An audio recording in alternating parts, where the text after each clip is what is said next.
ময়ূক এক সাংবাদিক আছে, আমি তো কইরি হেড মিল্কি বেদাম আছে। আর শুভেন্দু খালি বাংলাদেশ আক্রমণ করতে চায়।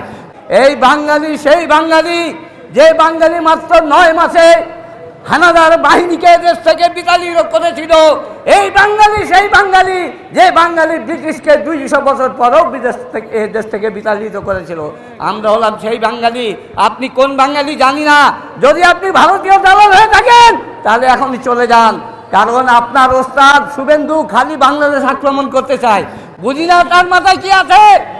শুভেন্দু খালি কয় বাংলাদেশ বলে তারা দখল করে নেবে। আরে বেটা, তুই বাঙালি গো, লাল কার্ড দেওয়া চাই না।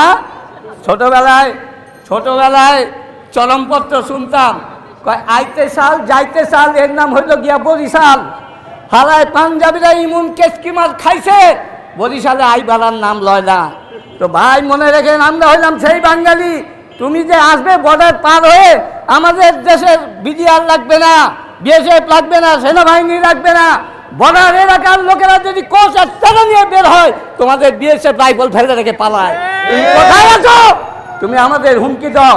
আর একজন কি জানি ময়ূক এক সাংবাদিক আছে, আমি তো কইরি হেড মিল্কি বেদাম আছে।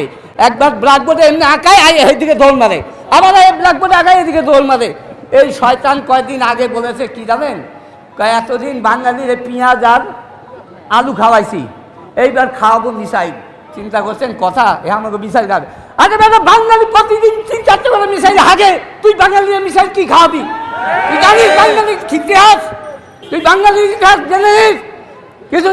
কিছুদিন আগে না পূর্বে তোর নামে, শুভেন্দুর নামে গৌর গোবিন্দ সিলেটে রাজা ছিল।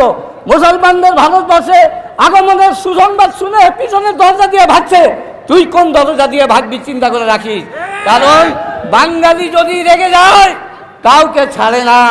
বাঙালি যদি শুভ বুদ্ধির উদয় হয় তাহলে কাউকে ছাড়বে না ইনশাআল্লাহ। আমরা বাঙালি, শুধু বাঙালি না, ইসলামপন্থী, ইসলামী ব্যাংকের গ্রাহক। আমরা এই ব্যাংকে প্রতিষ্ঠিত করেছি, প্রতিষ্ঠিত রাখবো ইনশাআল্লাহ, ভবিষ্যতে এটা থাকবে।